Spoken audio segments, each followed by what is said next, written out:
ఓ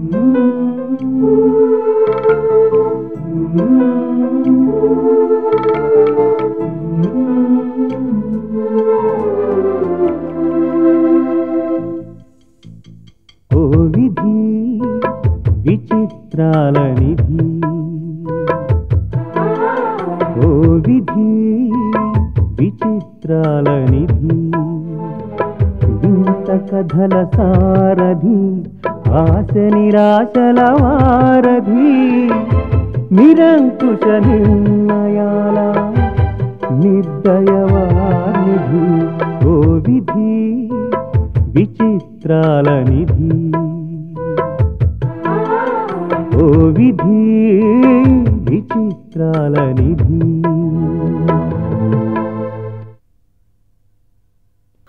పరిచయం ఎంతో కాలం కాకపోయినా సొంత మనిషిలా దగ్గరైపోయారు తాతయ్య. ఆ వయసులో కూడా నలుగురికి సహాయం చేయాలని ఆయన తపన చూస్తుంటే దేవుడు మనుషుల్లోనే ఉంటాడనిపించేదమ్మమ్మ. సంధ్య అని ఆత్మీయంగా పిలిచే తాతయ్య పిలుపు ఇంకా చెవులకు వినిపిస్తూనే ఉంది. తాతయ్య ఇంకా లేరంటే నమ్మలేకపోతున్నానమ్మమ్మ.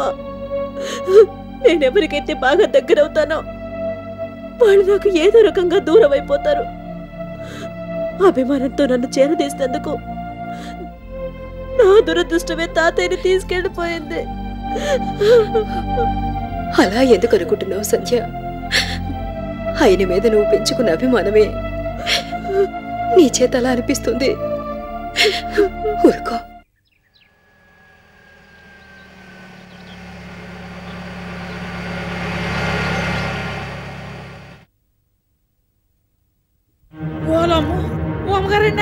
ఓమగారండి, పోలీసులు వస్తున్నారండి.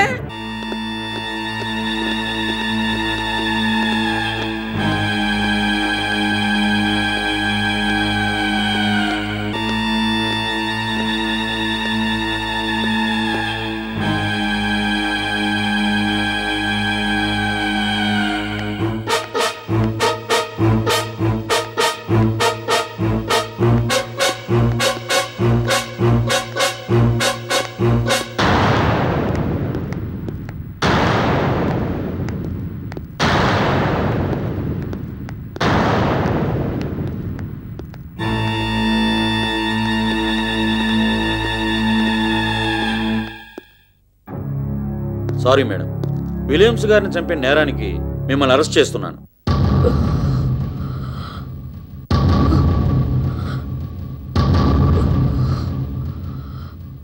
ఏ బేస్ మీద నన్ను అరెస్ట్ చేస్తున్నారు? పోస్ట్ మార్టంలో స్లో పాయిజనింగ్ అని తేలింది. ఆస్తి విషయంలో మీరు విలియమ్స్ గారితో గొడవ పడటం, ఎలాగైనా ఆయన వదిలించుకోవాలని క్లబ్ మెంబర్స్తో మీరు చెప్పడం, చనిపోయే ముందు విలియమ్స్ గారు రాసిన లెటరు, ఈ సాక్ష్యాధారాలను బట్టి చూస్తే మీరే విలియమ్స్ గారిని చంపారని తెలుస్తుంది. అందుకని మిమ్మల్ని అరెస్ట్ చేస్తున్నాను. నాకున్న ఇన్ఫ్లుయెన్స్ ఏమిటో తెలిసే ఆ మాట అంటున్నారా?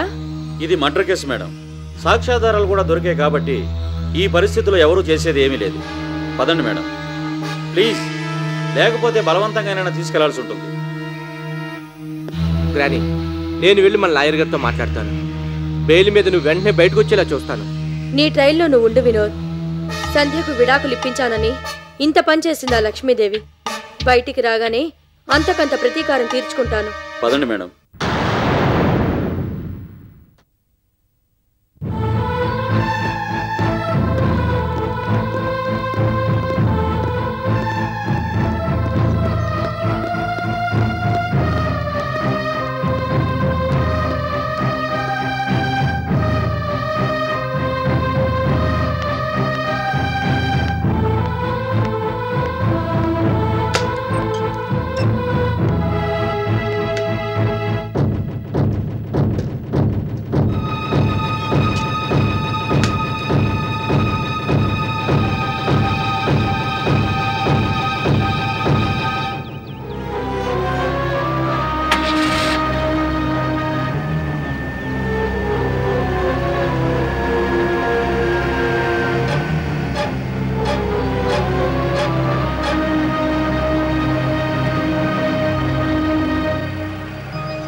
Sanja, happy.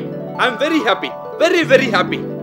రోజీ జైలుకి వెళ్ళిందంటే చెప్పలేనంత ఆనందంగా ఉంది. ఆనందంతో ఎగిరి గంతెయ్యాలని, టపాకాయలు కాల్చాలని ఉంది. బ్రహ్మాండంగా పండుగ చేసుకోవాలని ఉంది. బాబు దీపక్, ఏమిటి బాబు ఇది? ఎదుట వాళ్ళ కష్టాల్లో ఉన్నప్పుడు చేతనైతే సహాయం చేయాలి, అంతేకాని ఇలా ప్రవర్తించకూడదని నీకు మొన్నే ఒకసారి చెప్పాను. చెప్పావమ్మా, కానీ రోజీ విషయంలో నేను నీ మాట వినదలుచుకోలేదు. ఈ మధ్యకాలంలో ఎప్పుడు ఇంత ఆనందంగా లేను. అనవసరంగా మూడు పాటు చేయకమ్మా. అసలు ఈ అకేషన్ మనం గ్రాండ్ గా సెలబ్రేట్ చేసుకోవాలి. దీపక్, ఎందుకమ్మా అలా అరుస్తావు? నేనేం తప్పు మాట అన్నానని? ఏ తప్పు చేయకుండానే నిన్ను జైలుకు పంపించి ఆవిడ గారు మహదానందాన్ని అనుభవించింది కదా. ఇప్పుడు తప్పు చేసి క్రిమినల్ కేసులో ఇరుక్కొని తీరిగ్గా కటకటాలు లెక్క పెడుతోంది. ఆ లెక్కన మనం కూడా అంతో ఇంతో ఆనందించాలి కదా.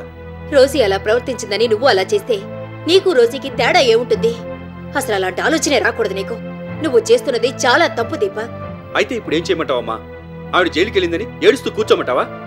ఆవిడ గారికి భోజనానికి ఇబ్బంది అవుతుందని జైలు క్యారెట్ తీసుకెళ్ళిమ్మంటావా? ఎదుటి వాళ్ళని బాధ పెట్టడం ఒక్కటే తెలుసు రోజీకి. ఆ బాధ ఏమిటో ఆవిడ గారికి కూడా తెలిసి రావాలిగా. కార్పొరేట్ ఉమ్మన్ అని కారులో తిరగడం కాదు, జైల్లో చిప్పకూడు తింటూ చిల్లర రాళ్లు కొడితే గానీ ఆవిడకి బుద్ధి రాదు.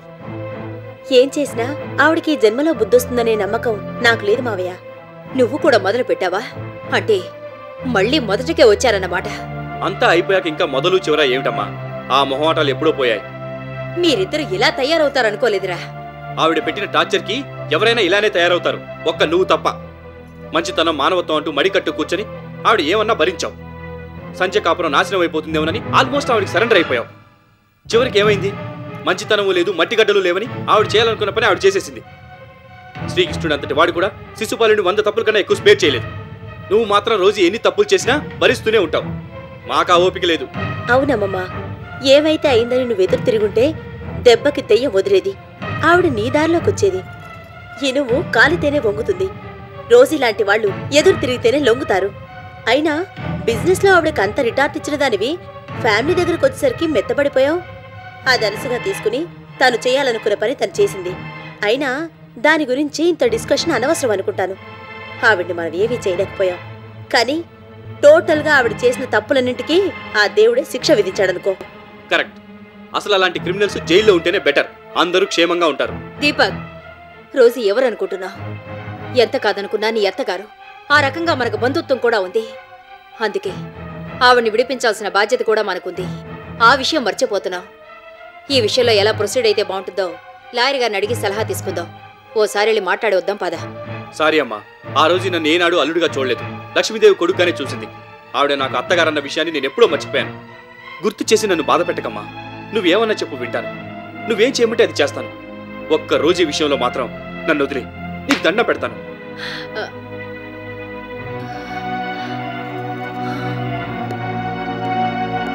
పాపం అమ్మమ్మ బాధపడినట్టుంది మావయ్య. ఆ రోజు బయటికి వస్తే మొత్తం అందరం బాధపడాలి. అందుకే మనం ఇలా ఉండడమే బెటర్.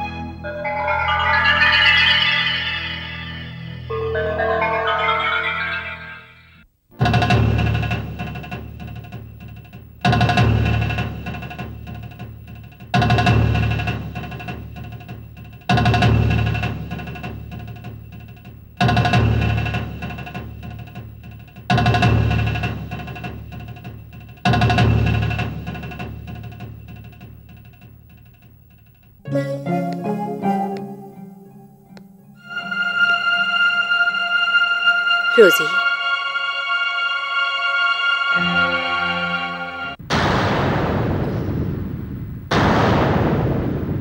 నువ్వా?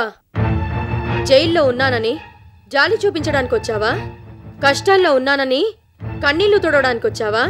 రోజీ, నీ జైలు అనుభవాలు నాకు కూడా మిగలాలని కలలుగానుంటావు. ఆ కలలు నెరవేరినట్టేగా. ఇప్పుడు నీ కళ్ళు చల్లబడ్డాయా? మనసు ఆనందంతో ఎగిరి గంతులేస్తోందా? జరగకూడదు జరిగిందని బాధపడ్డమే తప్ప ఇందులో ఆనందించడానికి, ఎగిరి గంతేయడానికి ఏముంది రోజీ? నువ్వు బాధపడ్డావా? నెవర్. నువ్వెప్పుడు బాధపడవు. బాధపడ్డట్టు నటిస్తావు, సానుభూతి సంపాదించుకుంటావు. ఆ సానుభూతితోనే చెలసాని లాంటి వాళ్ళని సొంతం చేసుకుంటావు. అది నీ టెక్నిక్. రోజీ, ఈ అపోహలతోనే జీవితంలో ఉన్న ఆనందాన్ని దూరం చేసుకున్నావు. ఇప్పుడు ఈ విషయాల గురించి చర్చెందుకు? విలియమ్స్ గారిని నువ్వు చంపలేదని నాకు బాగా నమ్మకం ఉంది. చెయ్యని నేరానికి నువ్వు శిక్ష అనుభవిస్తున్నావు. ముందు ఇందులోంచి బయట ఎలా పడాలి అనేది ఆలోచించాలి. నేను నేరం చేశానో లేదోనన్నది నాకు తెలుసు. దానికి నీ సర్టిఫికెట్ అక్కర్లేదు. అయినా ఓ తప్పుడు మనిషి ఇచ్చిన సాక్ష్యాన్ని ఆధారం చేసుకుని ఏ కోర్టు తీర్పిస్తుందనుకోను. బెయిల్ కోసమని నా ఇన్ఫ్లుయెన్స్ ఉపయోగించి ఎంతగానో ట్రై చేశాను. అయినా ప్రయోజనం లేకుండా పోయింది. రోజుకి బెయిల్ ఇప్పించడానికి నువ్వెంత, నీ ఇన్ఫ్లుయెన్స్ ఎంత, నీ తాహత్ ఏమిటో తెలుసుకుని మాట్లాడు. నువ్వు జోక్యం చేసుకున్నావు కాబట్టే రావాల్సిన బెయిల్ కూడా రాలేదని ఇప్పుడు అర్థమవుతోంది. నువ్వెలా అనుకున్నా పర్వాలేదు. ఎప్పటికైనా మించిపోయింది లేదు. నీకెవరి మీదైనా అనుమానం ఉంటే చెప్పు. డిపార్ట్మెంట్ స్పెషల్ ఇంట్రెస్ట్ తీసుకొని కేసు తొందరగా ఇన్వెస్టిగేట్ చేసేలా చూస్తాను. మంచి లాయర్ గారితో మాట్లాడతాను. సాధ్యమైనంత తొందరగా నువ్వు ఈ కేసు నుండి బయటపడేలా చేస్తాను. అక్కర్లేదు. నాకు తెలియని పోలీసులు, లాయర్లు ఎవరున్నారు? అయినా కోర్టులో కేసు వేస్తే నీ మనవరాలకి విడాకులు రాకుండా చేసుకోలేకపోయావు. కనీసం కొన్నాళ్ల పాటు కేసు పొడిగించేలా కూడా చేయలేకపోయావు. అలాంటి నువ్వు నాకు లాయర్ని మాట్లాడతావా? నీ గురించి నువ్వు ఎక్కువగా అంచనా వేసుకోకు. నీదెప్పుడు బజార్ లెవెలే. అది కాదు రోజీ. ఇంకేం చెప్పొద్దు. నాకు ఎవరి సలహాలు అక్కర్లేదు, ఎవరి సహాయమూ అవసరం లేదు. ఒకరి మీద ఆధారపడి బ్రతకడం ఈ రోజు ఈ జీవితంలోనే లేదు, ఎప్పటికీ రాదు. నిజమే. కానీ రోజులెప్పుడూ ఒకలాగే ఉండవు. నిన్నటి వరకు పోలీస్ డిపార్ట్మెంట్ని నీ గుప్పెట్లో పెట్టుకొని నువ్వాడమన్నట్టల్లా ఆడేలా చేశావు.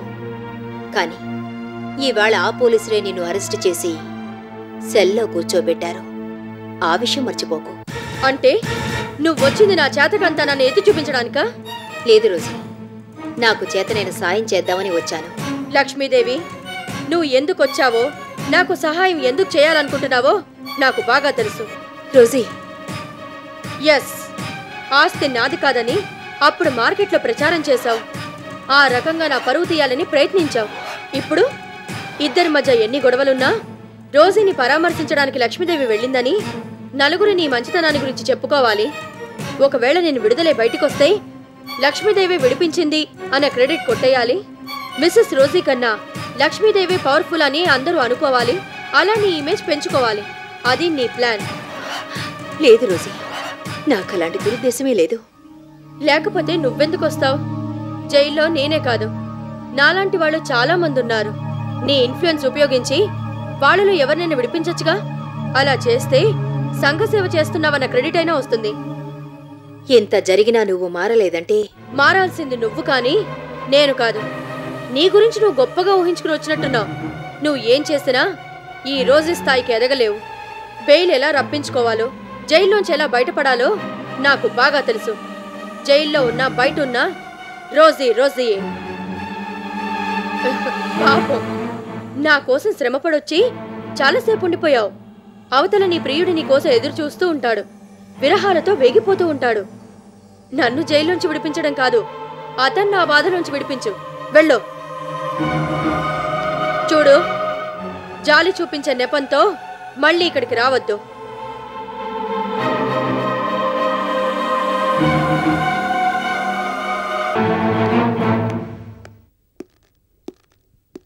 నమస్కారం లాయర్ గారు. రా బాబు, కూర్చో. నేనే మీకు ఫోన్ చేద్దాం అనుకుంటున్నాను. గ్రానీ బెయిల్ సంగతి ఏమైంది లాయర్ గారు? నా ప్రయత్నాలు నేను చేస్తున్నాను బాబు. ఇప్పుడు అడిగినా మీరు ఇదే సమాధానం చెప్తున్నారు. అసలు గ్రానీకి బెయిల్ దొరికి బయటకు వస్తుందా రాదా అని నాకు అనుమానంగా ఉంది. నిజమే బాబు, మామూలు కేసు అయితే బెయిల్ ఈజీగానే దొరికేది. మర్డర్ కేసు కదా, అందుకని కాస్త ప్రాబ్లంగా ఉంది. మీరే అలా అంటే ఎలా లాయర్ గారు? అవసరమైతే ఎంత డబ్బైనా ఖర్చు పెట్టండి. ఎలాగైనా బెయిల్ దొరికితే గ్రానీ తొందరగా బయటకు వస్తుంది. ఇక్కడ డబ్బు సమస్య కాదు బాబు, హై లెవెల్లో ఇన్ఫ్లుయెన్స్ కూడా ఉండాలి. అదేమిటి అలా అంటారు? Top officials, political leaders, business people, ఏ సర్కిల్లో చూసినా గ్రానీకి తెలియని వాళ్ళు ఎవరున్నారు? ఎవరిని పట్టుకున్నా బెయిల్ ఈజీగా దొరుకుతుంది. నిజమే బాబు, ఆ ప్రయత్నాలు కూడా చేస్తున్నాను. కానీ ఇక్కడ చిన్న ప్రాబ్లం ఉంది. మీ గ్రానీకి అంత ఇన్ఫ్లుయెన్స్ ఉండటమే ఒక రకంగా బెయిల్ రాకపోవడానికి కారణం. అదేమిటి లాయర్ గారు? ఇన్ఫ్లుయెన్స్ ఉన్నవాళ్ళు బయటకు వస్తే ఏదోలా మేనేజ్ చేసి కేసుని తారుమారు చేస్తారని అంత తేలిగ్గా బెయిల్ ఇవ్వరు. అన్నీ మీరే అంటే ఎలా లాయర్ గారు? మీకున్న ఎక్స్పీరియన్స్తో ఎలాగైనా ఈ కేసు గెలిపిస్తారని నమ్మకంతో మీ దగ్గరకు వచ్చాను. కనీసం బెయిల్ దొరికే అవకాశం కూడా కనిపించడం లేదు. కేసు మీ చేతిలో పెట్టాను, మీరేం చేస్తారో చెయ్యండి. అంతకన్నా నేనేం చెప్పలేను. వస్తాను.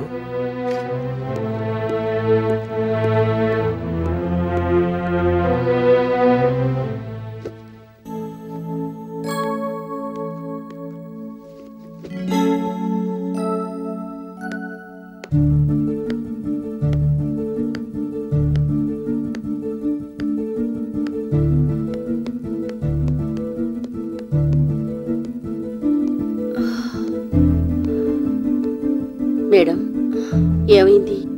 రోజు ఎలా ఉంది? జరిగిన దానికి చాలా బాధపడుతుంది.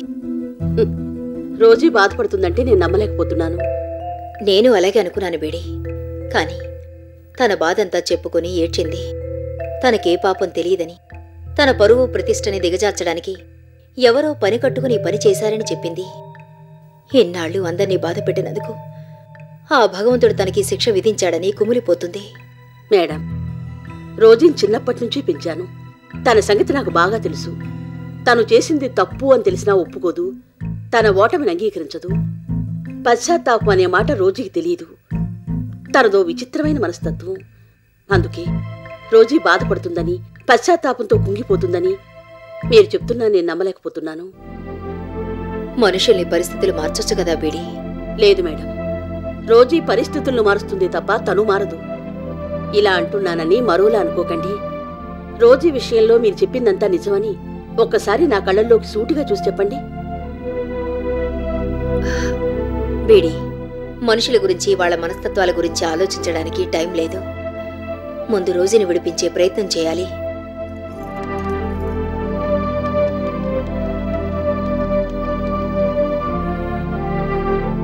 హలో, హోమ్ మినిస్టర్ గారి పేషియేనా? నేను లక్ష్మీదేవిని మాట్లాడుతున్నాను. అలాగే, లైన్లో ఉంటాను.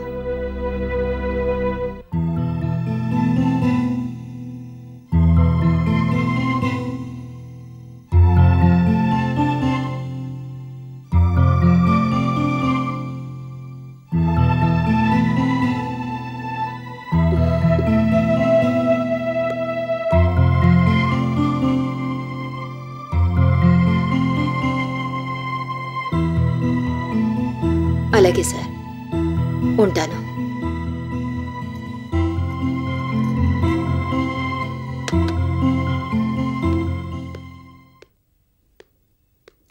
అమ్మమ్మా, తాతయ్య అప్పచెప్పిన పనులున్నాయి. వాటిని అలాగే వదిలేస్తే ఇన్నాళ్ళు తాతయ్య పడ్డ శ్రమంతా వృధా అయిపోతుంది. అలా కాకుండా నేను ట్రస్ట్ బాధ్యతల్ని పూర్తిగా తీసుకుని తాతయ్య ఆశల్ని నెరవేర్చాలనుకుంటున్నాను. మంచిదమ్మా, అలాగైనా ఆయన ఆత్మకి శాంతి కలుగుతుంది.